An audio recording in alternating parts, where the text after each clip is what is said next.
20 minutes when we started discussing this, and then Brennan told me this morning that I could take as much time as I needed. So how's the semester work? Is that okay? Can we do that? Good. All right, so my name is Dave Tynes.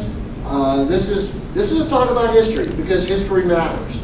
Because Cincinnati is a part of that larger historical context that has us where we are right now. Let's see if this works. Look at that, it did. A little bit about myself, kind of semi-full disclosure. I've got over 20 years experience in military intelligence and support to U.S. Special Operations Forces. I've traveled a lot in Mexico and Central America. I've actually voted Republican for most of my life, but when presented with new facts, I changed my opinions. I'm actually not sure what a lot of people do, but apparently it isn't that. So, and I've studied Spanish for 20 years, and as I said, I hope I'm someday good at it. I'm still working on it. And I really do love Mexico and Central America. I like the history, I like the people, I like the cultures.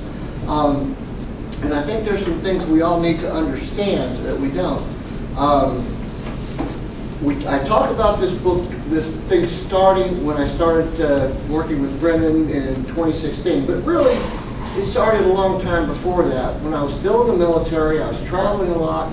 I was in Dulles Airport, if anybody's ever been there, kind of a nightmare, but and I passed the bookstore, and there was this book sitting on the shelf called Inevitable Revolutions by a man named Walter Lefebvre.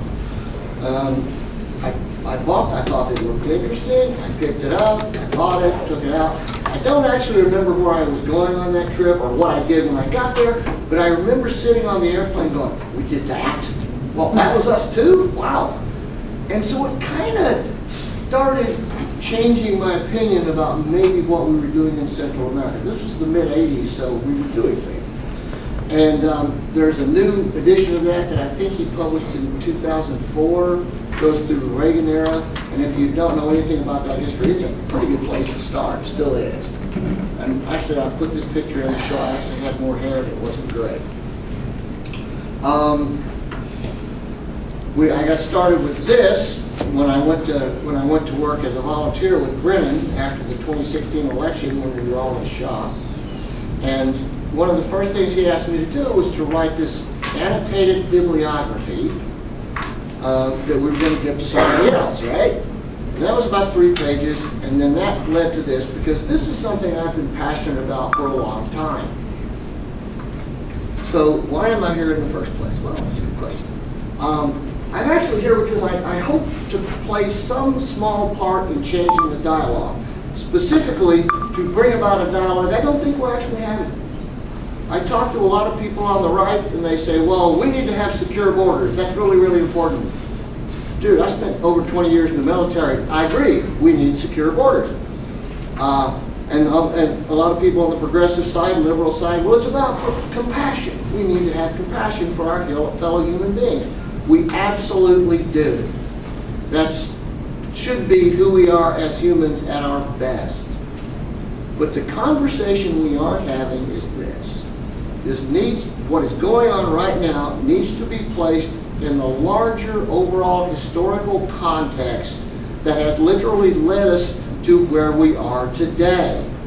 And I started with a couple of simple principles here. If you broke it, fix it. And if it broke on your watch, even if you didn't break it yourself, fix it anyway. I had a lot of ways I could have gone with this presentation. I actually decided to talk about history because history does repeat itself.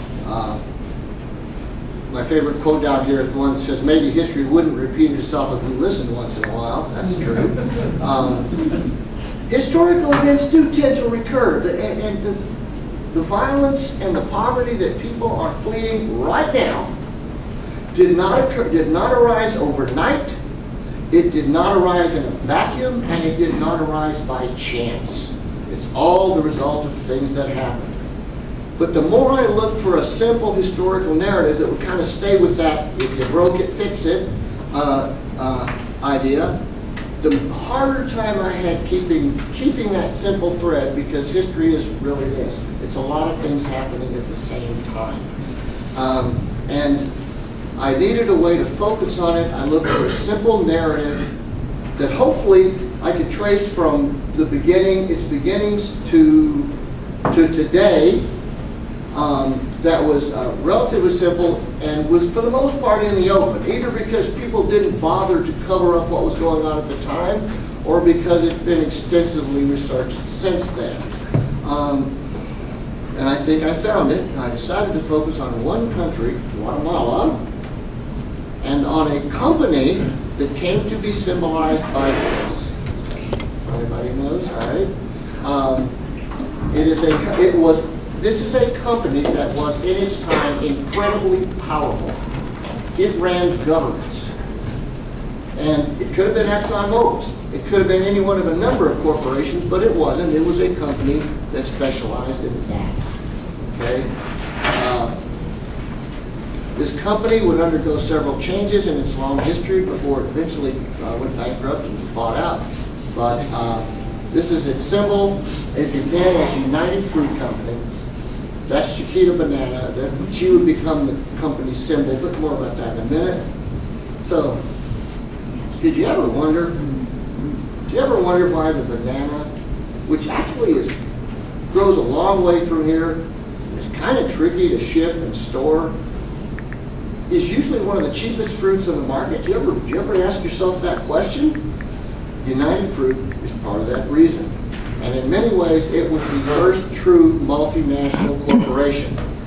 In its heyday, it controlled the banana industry, literally from growing through transportation, through marketing, and it literally created the market.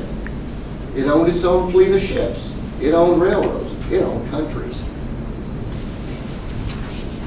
Now, the history of that company and its involvement in Guatemala, it really is that unbroken thread that I was looking for, that started in the mid-19th century and led directly to the climate of violence and poverty that exists today.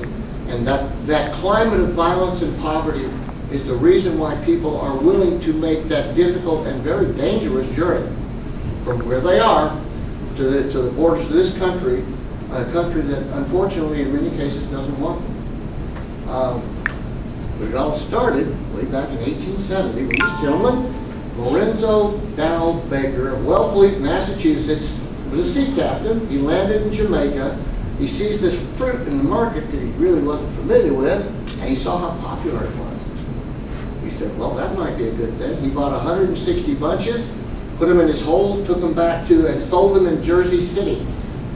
Must have liked it because he kept doing it over and over. Each time he brought back more bananas, until within a few years, the banana business had become so lucrative that he decided to go, you should pardon the expression, completely bananas. Yeah, I know. And so with some other men, he formed the Boston Fruit Company, and they capitalized at $15,000. And I really think that was the least money this company would ever have, by far. They started off with growing operations in Cuba, Santo Domingo, and Jamaica. And we're doing quite well when the worst possible thing could happen if you were in the banana business. They started running out of bananas. They needed more, they needed a better way to grow them, and they started looking for that, and in the process they ran into this gentleman, Minor Cooper Keith.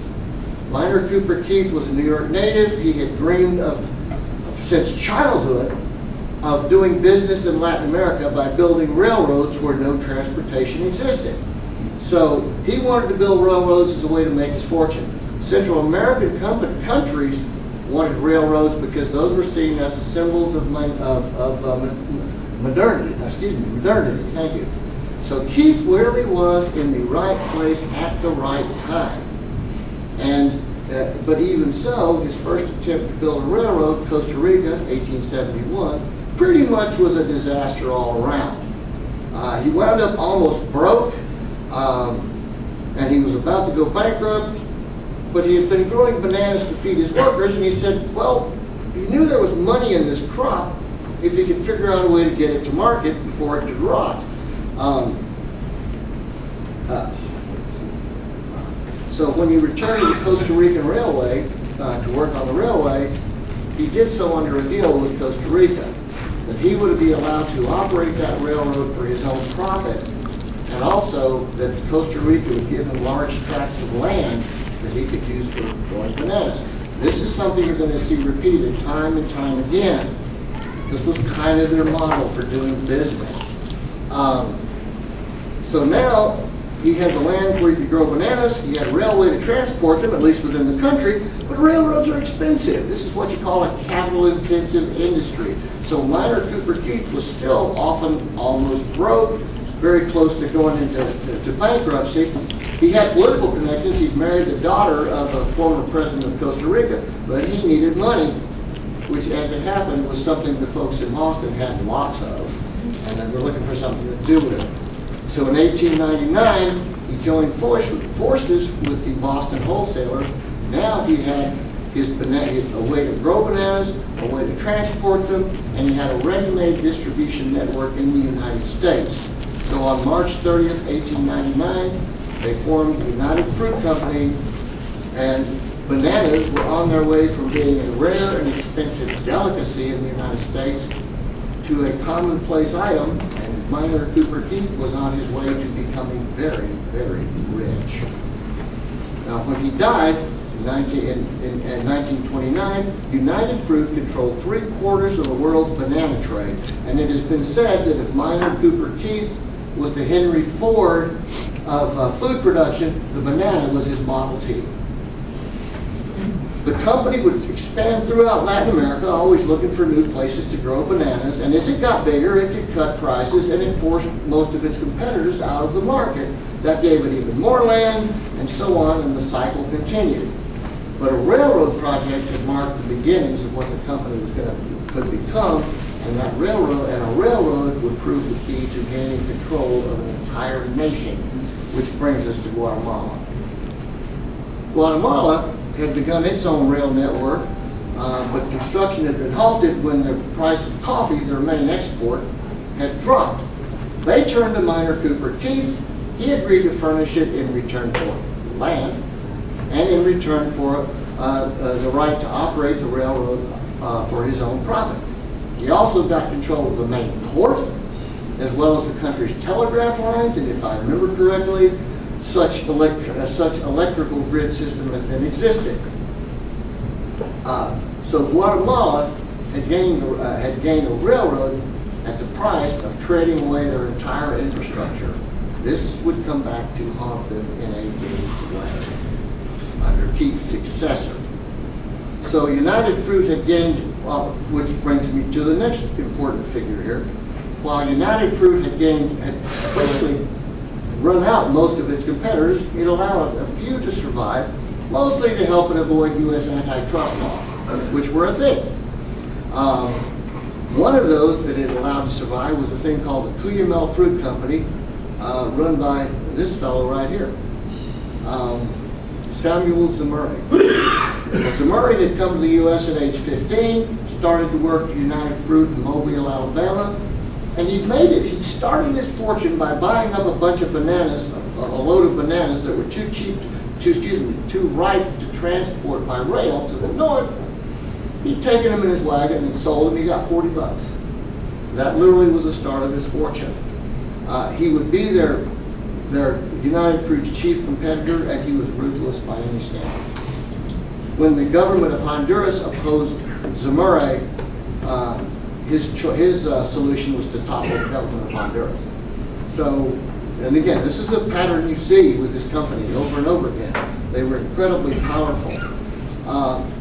In 1929, he accepted a merger. They bought out Cuyamel for $30 million in United Fruit stock, and that made him one of the richest men in America and also United Fruit's largest shareholder. And in 1933, he dismissed the board of directors and took sole control. And he would keep sole control in one way or another for the next several decades. After World War II, he brought United Fruit into even wider markets by partnering with a guy with a true genius for public relations, Edward L. Bernays. I like to think of Bernays as kind of the early 20th century equivalent of Don Draper or Mad Men. Anybody watch that show? He likes mustache wax. Yeah, he did, didn't he? Just to give you an example of that, in the early 1920s, he had worked for the American Tobacco Company, and he had convinced American women to start smoking by convincing them that the cigarette was the instrument of their emancipation. If that is not a Don Draperish thing to do, I literally don't know what is.